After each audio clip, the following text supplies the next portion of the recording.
Feeling the Lord here this morning, and so glad to feel that in my heart, in my soul today. And these songs, I just read some scriptures this morning and just looked at these things, and this wise man in the scriptures, Solomon, writes these words about life and how unpredictable aspects of life are. And I will be real brief here, as I want very much to hear all our guests here. But this is some of what he says in Ecclesiastes 9, verse 11. I returned and saw under the sun that the race is not to the swift. And he gives these different examples of how life ought to go a certain way. It ought to follow suit. Here's a race, and here's one guy that's really fast competing against some other slower guys. And he says, the race isn't always to the swift. That guy should have won, but something happened, and he didn't win that race. Then he gives another one. Nor the battle to the strong. Here's the big, strong guys, and the opponent is weak, and somehow it turned upside down. What was expected didn't happen. The weak ones came out on top somehow. Shouldn't have been that way, but it was. Neither yet bread to the wise. Here's this wise man. He's got his farmer's almanac out. He knows exactly when to plant the wheat, and he's got the field all cultivated exactly as it should be, puts the wheat in the ground. Didn't end up like he expected. Something happened that he didn't get the harvest that he knew he ought to get. Nor yet riches to men of understanding. Someone says, I got the stock market nailed down. We are going to be multi-millionaires and billionaires, and we're going to take trips the rest of our lives and just relax and help the helpless people in the world that aren't as smart as us, and we're just going to do it all. Riches not to men of understanding, nor yet favor to men of skill. Here somebody has abilities that other people don't possess. They were just born with talents that others don't possess, and yet time and chance happens to all of them.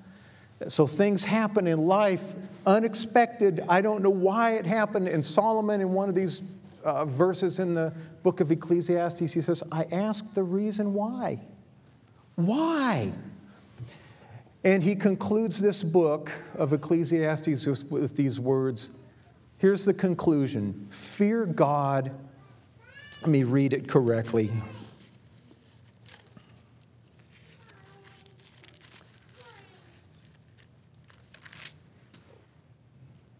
Let us hear the conclusion of the whole matter. Fear God, keep his commandments, for this is the whole duty of man. God shall bring every work into judgment, however we've done with our lives, our efforts have been, whatever it's been. He'll bring that. He'll judge how we've done. He's a righteous judge. He'll judge it with every secret thing, whether it be good or whether it be evil. Every intent, everything in the heart, God will see that. And just my comment in my own personal life, as with every single person here that's lived any kind of years, things have gone wrong. It absolutely did not go the way that it should have gone. And my repeated experiences that God has come to me, and not once has he let me down. That's the one certainty in life, is that God will not fail you. So I just wanted to share that this morning, of this absolute certainty of our God, that he will be with you. And so Brother Steve asked me to take some prayer requests here. Brother Alan, Jay, and Dorothy have sinus problems. Let's pray for them. Would there be some other requests that anyone wants to mention here this morning? Sister Amy Siniff, let's remember her. Mark has a need here today.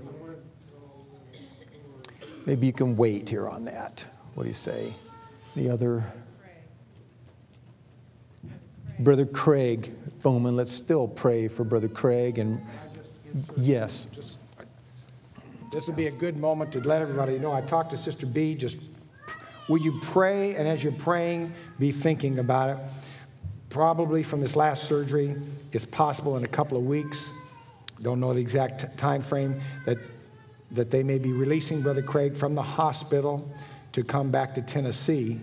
And there's no openings for him because of Tennessee not providing any kind of care like Connecticut has. And so they're working on every angle they can to try to find it. And so would you be praying with Brother Craig and Sister B and their family? And then would you also be praying that if he does return within a few weeks to his home, he'll still need some rehabilitation. There's some needs that they're talking about with providing a ramp into their house temporarily for a period of time, and then also a shower being reworked a little bit for him because of his present condition. But Brother Craig was talking to me on the phone yesterday and said he was glad to hear the voice of another saint that he was enjoying. But that's the prayer request today. Pray for Brother Craig and Sister B. The Lord will give them favor. You were talking about favor doesn't always go to certain people. They need favor with different ones. They have favor with the Lord, that the Lord would create favor in all the different areas, and the Lord would continue to heal Brother Craig. Anyway, that's the prayer request. We'll talk later at another time about it, but be remembering them because it could be in just a few weeks that he would be traveling home. Okay. Any other requests?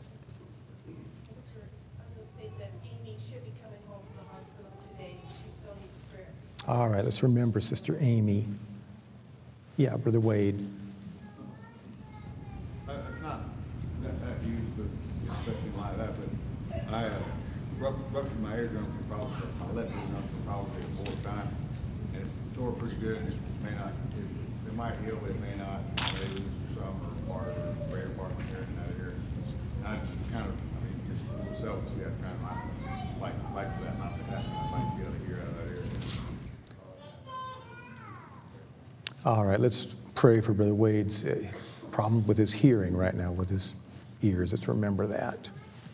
Yeah, Brother Tim. Remember my daughter, she has the flu, and if it doesn't break, excuse me, if it doesn't break, we may have to take her to the hospital. And remember Jake Carlton, he lost his job one day. All right, let's remember Jake Carlton and then Brother Tim's daughter with the flu. Let's pray for her. All right, Sister Pam has two special unspoken requests. Prayer request. Jack is suffering from an abscess. If anybody's ever had one, his face is swollen. And he's got a real big abscess, and he doesn't have insurance to even go see a dentist. But y'all just pray. You serve a merciful God, and a miracle God at that can take something away just like this. All right. Because he's sitting here in a whole lot of pain. And if y'all would continue to pray for my granddaughter Alexis with her legs and her arm, I'd appreciate it. All right, let's remember this granddaughter and then our brother here with a dental issue. Let's pray for him. All right, what's your confidence today? Have you served the Lord, and have you found every single time He comes to you? Doesn't always give the answer, but He lets you know that He's there. So let's stand and just take these requests to the Lord here. Oh, God, we...